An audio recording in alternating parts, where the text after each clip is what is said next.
CJP यानी cockroach जनता party का दिल्ली के जंतर मंतर पर प्रोटेस्ट। और सवाल ये कि पिछली बार से कितना अलग था इस बार का प्रदर्शन।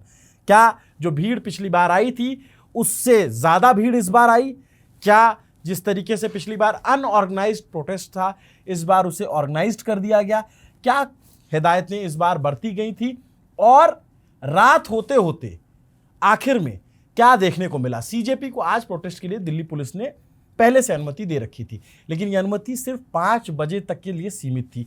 और आज पूरे दिन की कहानी का अहम मोड़ यही बनी। दिन जो शुरू होने वाला था उसमें अभिजीत दीपके ने दिल्ली के पुलिस कमिश्नर को एक पत्र लिखा और उससे पहले उनको प्रोटेस्ट की अनुमति मिल गई थी, लेकिन उसके बाद प्रोटेस्ट की अनुमति को उन्होंने रविवार तक बढ़ाए जाने के लिए मांग की। अब ये दिखाता है कि सीजेपी पहले से ही प्रोटेस्ट को लंबा खींचने की योजना बना चुकी है। उसको ये लग रहा है कि एक दिन प्रोटेस्ट करके हम चले जाते हैं, उसका असर नहीं हो रहा है। इस बार इस दिन का जो प्रोटेस्ट है उसमें सबसे अलग बात ये दिखी कि पहले से ज़्यादा ऑर्गेनाइज दिखा। इस बार स्टेज बने हुए थे, वहाँ से मंच से संचालन चल रहा था, लोग स्वतःस्फूर्त बहुत सारे लोग पहुँचे थे, बहुत सारे मीडिया वाले पहुँचे थे, बहुत सारे कंटेंट क्रिएटर पहुँचे थे। भीड़ ठीक ठाक दिख रही थी, लेकिन वहाँ हो क्या रहा था इसको टटोलने के हमारे साथी सौरभ वहाँ पे मौजूद थे। प्रोटेस्ट से एक दिन पहले जारी किए गए वीडियो में अभिजीत दीपके ने अपने समर्थकों से थाली और चम्मच लाने के लिए कहा था और ये प्रतीकात्मक तौर पे जैसे कोविड के दौर में प्रधानमंत्री ने अपील की थी ताली थाली बजाने की, उसी तरीके से। और तब प्रधानमंत्री ने कहा था कि फ्रंटलाइन वर्कर्स के सम्मान में होना चाहिए, लेकिन इस बार दीपके ने उसी को प्रोटेस्ट का हथियार बनाने की कोशिश की। तय समय के मुताबिक दोपहर 1 बजे प्रोटेस्ट शुरू हुआ, जिसमें छात्र और युवा बड़ी संख्या में जुटे। हमारे साथी सौरभ त्रिपाठी जंतर मंतर पर मौजूद थे। उन्होंने जिन लोगों से बात की उसको जरा सुनिए। जाना चाहिए, वहाँ पर इतना करोड़ का चंदा चोरी हो गया, वहाँ जाना चाहिए आपको। नीट का एग्जाम तो नीट पे बात करो, अकाउंटेबिलिटी तय होने चाहिए। इतने बच्चों ने सुसाइड कर लिया, उसकी अकाउंटेबिलिटी तय होनी चाहिए। अब धर्मेंद्र प्रधान 5 लोग मर गए, वहाँ एक आदमी का भी, एक बच्चे का नागपुर से आबू धाबी सेंटर भेज दिया। आप दोबारा से गलती कर रहे हैं, वही गलती दोबारा दोहराई जा रही। नेताओं के बच्चे तो विदेश में पढ़ते हैं, उनको क्या लेना देना। यहाँ इतनी गर्मी में लोग प्रोटेस्ट के लिए आ रहे हैं, और लेकिन कुछ लोग होते हैं चाटुकार सत्ता के, वो अपना एजेंडा फैलाने के लिए आ जाते हैं कि इसमें व्यवधान फैले, जो मूल मुद्दों से बात भटक जाए। तो इस बार इस प्रोटेस्ट में जो मूल मुद्दे हैं उनसे भटक के कोई बात हो रही है, तो इस तरीके से विरोध हो रहा है, पुलिस बीच में आती है, खदेड़ा जा रहा है। जो इस प्रोटेस्ट के एजेंडा के खिलाफ कुछ ही बोल रहे हैं उनको भारत माता की जय के नारे के साथ बाहर से रास्ता दिखा दिया जा रहा है। इस बार कोई जो इस प्रोटेस्ट के एजेंडे के खिलाफ कुछ भी एजेंडा जो है धर्म प्रधान का इस्तीफा होना चाहिए, जो अकाउंटेबिलिटी होनी चाहिए। डेमोक्रेसी है, यहाँ पे सरकार अगर अकाउंटेबिलिटी नहीं लेगी तो ऐसा नहीं चलेगा। अकाउंटेबिलिटी होनी चाहिए, ये डेमोक्रेसी है, ये मोनार्की नहीं है कि कोई भी कुछ भी होगा और सरकार हाथ खड़े कर देगी कि रीनीट हो रहा है, रीनीट हो रहा है। इससे कुछ जैसे रीनीट हो रहा है, जो हुआ उसका आप लोग विरोध कर रहे हैं, ठीक बात। अब रीनीट हो रहा है, रीनीट को लेकर जो व्यवस्थाएं दिख रही हैं, एयरफोर्स की मदद ली जा रही है, बड़ी चाक चौबंद व्यवस्था है, उसके बारे में क्या सोचते हैं आप लोग? दिखावा है सर, सब दिखावा है, सब दिखावा है, सब दिखावा है। अगर फ्लॉज सिस्टम में, अगर सिस्टम में फ्लॉज नहीं रुकेंगे तो कितना भी कुछ हो जाए, कोई एयरफोर्स से पेपर आ जाए। पेपर ट्रांसपोर्टेशन में कभी दिक्कत नहीं थी कि पेपर जो रास्ते में तो कोई चोरी नहीं हो रहा था, पेपर लीक हो रहा था सिस्टम के अंदर से सिस्टम लीक होता रहेगा, चाहे कोई एयरफोर्स का विमान आ जाए या कुछ भी हो जाए। टेलीग्राम बंद होने से कुछ होगा? सब ये सब दिखावा है, सिर्फ जुमलेबाजी हो रही है और कुछ भी नहीं, सिर्फ जुमलेबाजी हो रही है। टेलीग्राम के अलावा और कोई ऐप नहीं है भारत के अंदर है। अब आप बताओ क्या करें? देखिए, रीनीट तो आप करवा लीजिएगा, पर इन सबको कहाँ से लगेगा? इसका कौन है अकाउंटेबिलिटी? इसका कौन लेगा बताइए? ट्रांसपोर्टेशन का बात कर रहे हैं, चोर के घर पे ताला नहीं लग रहा है। सुनिए, ये शर्म की बात है जो बच्चे आत्महत्या कर रहे हैं, उसके बाद में भी धर्मेंद्र प्रधान को शर्म नहीं आ रही, इस्तीफा नहीं दे रहे वो। और इस्तीफा क्यों नहीं दे रहे? देखिए, अभी ये ट्रेलर है, मूवी अभी बाकी है। हम पूरे देश भर में ऐसे धरना प्रदर्शन और भी करेंगे, जब तक इस्तीफा नहीं हो जाता हम धरना प्रदर्शन प्रोटेस्ट करते रहेंगे। प्रदर्शनकारियों ने हाथों में प्लेकार्ड लेकर सरकार से परीक्षा व्यवस्था की पारदर्शिता पर जवाब मांगा। प्रदर्शन में एक भाई वो भी आया जो अपनी बहन के लिए न्याय की मांग कर रहा था। मैं उसको किस मुंह से बताऊं कि बहन तेरा एग्जाम लीक हो गया है? मैं भी अपनी बहन के लिए यहाँ पे आया हूँ। मेरी छोटी बहन ने पेपर दिया था और वो किसका पेपर दिया? SSC GD का पेपर दिया था। वो रात दिन मेहनत कर रही थी और मुझे बोलती थी कि भैया इस बार मैं ज़रूर पेपर पास कर लूँगी, क्योंकि उसको डर था कि भैया इस बार कहीं शादी ना कर दे मेरे घर वाले इस बार, या कहीं इस बार मेरे से भरोसा ना उठ जाए, मेरी पेपर की तैयारी बंद ना करा दे। तो उसने मुझे प्रॉमिस किया था कि एक मौका मुझे दो, मैं पेपर ज़रूर पास कर लूँगी। रात भर मैंने उसको पढ़ते देखा है, 3-3 बजे तक रात को पढ़ती है, पूरा दिन लाइब्रेरी में पढ़ती है। उसके बाद अगले दिन जब वो पेपर दे के आती है कि भैया बहुत अच्छा पेपर हुआ है, लेकिन मुझे पता चलता है कि उसका एग्ज़ाम लीक हो गया है। अब मैं कैसे अपनी बात से, उसको तो पता भी नहीं है, वो फिर दूसरे एग्जाम की तैयारी कर रही है। मैं उसको किस मुंह से बताऊं कि बहन तेरा एग्जाम लीक हो गया है? मैं अपने माँ बाप को कैसे समझाऊं कि इसका ये एक बहुत बड़ी समस्या है जिसकी तरफ इन्होंने इशारा किया। इस देश की लड़कियां, नौजवानों को, लड़कों को तो बहुत मौके मिल जाते हैं घर परिवार की तरफ से, बेटियों के पास बड़ा सीमित समय होता है। उसी समय में उनको परीक्षा निकालनी है, वरना घर से दबाव रहता है, उम्र बढ़ रही है, शादी करवानी है, रिश्ते आ रहे हैं, रिश्तेदारों का दबाव आ रहा है। तो इन तमाम दबावों के बीच वो लड़कियां तैयारी करती हैं, और जब उस तैयारी के बीच रात दिन पसीना बहाने के बाद जब ये नतीजा होता है कि पेपर लीक हो जाता है, तो क्या बीतती है उस लड़की पर, उसके परिवार पर, उसके भाई पर। ये उसका एक उदाहरण था, बाकी जो है वो आपको दिख ही रहा है।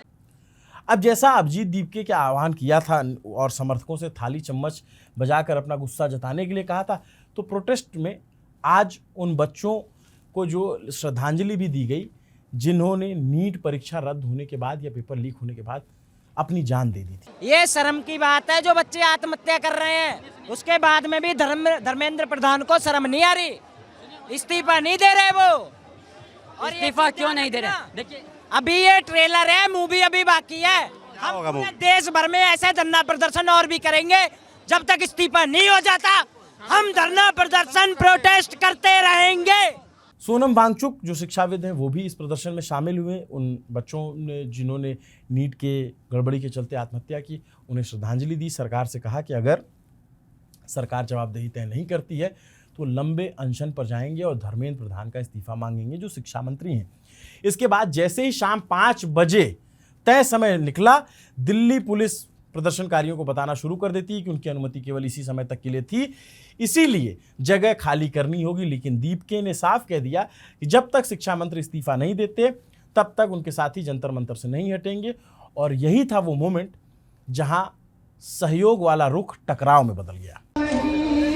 दिल्ली में जितने भी स्टूडेंट्स हैं, जितने भी टीचर्स हैं, जितने भी पेरेंट्स हैं, मैं आप सभी से रिक्वेस्ट करता हूँ शाम 6 बजे तक जंतर मंतर पहुँचे। हम अपना प्रोटेस्ट आज ख़त्म नहीं करेंगे, हम पूरी रात यहाँ पर बैठेंगे, हम हमारा प्रोटेस्ट आगे बढ़ाएंगे, but we cannot do this without you. So I request you all to please join us at Jantar Mantar at 6 PM।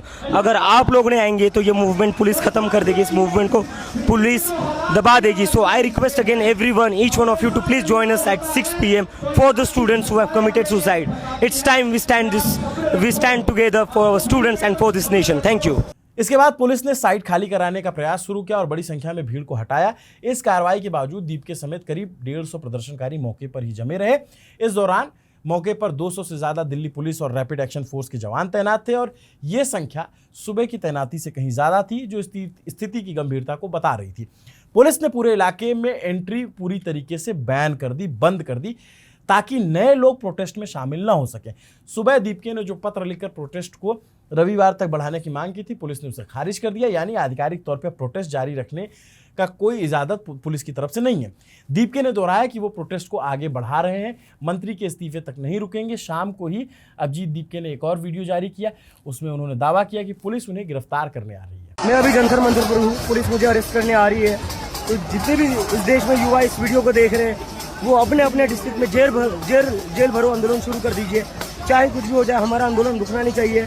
लेकिन एक चीज़, जो भी प्रोटेस्ट करेगा पीसफुली करेगा। ये लोग थोड़ी देर में हमें यहाँ से उठा लेंगे, लेकिन मेरी आप सभी से रिक्वेस्ट है इस मूवमेंट को अब आप आगे बढ़ाइए और शांतिपूर्ण आगे बढ़ाइए। प्लीज जेल भरो आंदोलन की शुरुआत करिए। अभिजीत दीपके अपने समर्थकों के साथ अभी भी मौके पर मौजूद है, प्रदर्शन जारी है और आरोप लग रहा है कि प्रदर्शन कर रहे लोगों का पानी बंद कर दिया गया है, लाइट बंद कर दी गई है और बाहर डबल लेयर की बैरिकेडिंग लगा दी गई है, ताकि अगर कोई प्रोटेस्ट साइट से चला जाए तो वो दोबारा अंदर ना आ पाए और नए लोग तो बिल्कुल ना आने दिए जाए। अगर देखेंगे तो लाइट ऑन नहीं की गई है और बीच में अभी अभिजीत दीपके ऐलान कर रहे थे कि लाइट ऑन नहीं है और इस अंधेरे में अगर उन पर कोई हमला हो जाता है तो उसका जिम्मेदार प्रशासन होगा, दिल्ली पुलिस होगी।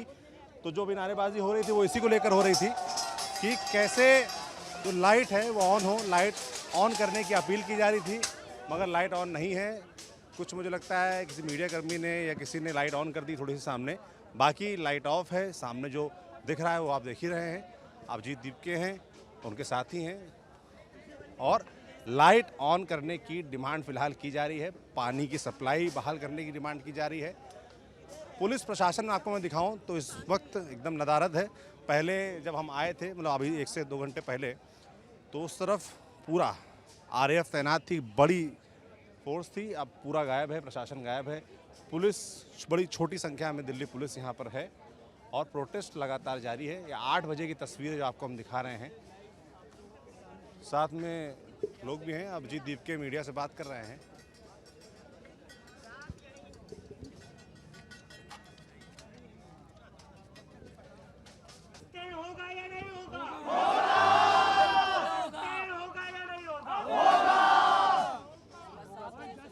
अभिजीत दीपके से जब ये सवाल पूछा गया कि प्रोटेस्ट सस्टेन होगा कि नहीं होगा, लाइट नहीं चल रही है, पानी नहीं है, तो उन्होंने सामने जो प्रदर्शनकारी हैं, जो सब प्रोटेस्टर्स हैं सीजेपी के, उनसे पूछा और उन सब ने यही कहा कि होगा।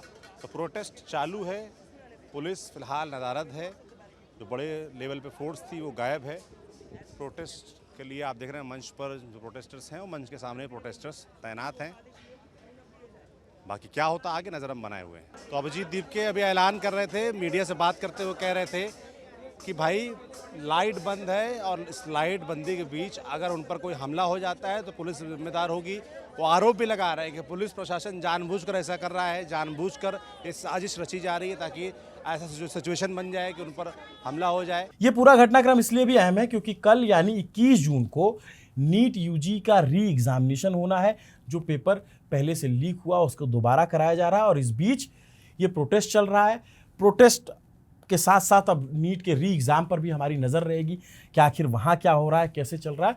लेकिन इस बार का प्रोटेस्ट थोड़ा ज़्यादा शांतिपूर्ण रहा और जो अवांछित तत्व थे, जो हर प्रोटेस्ट में आकर के फुटेज बनाते हैं, वायरलिटी खोजते हैं और अलग अलग तरीके से वायरल होने की कोशिश करते हैं, उनको पहले से चिन्हित किया जा रहा था।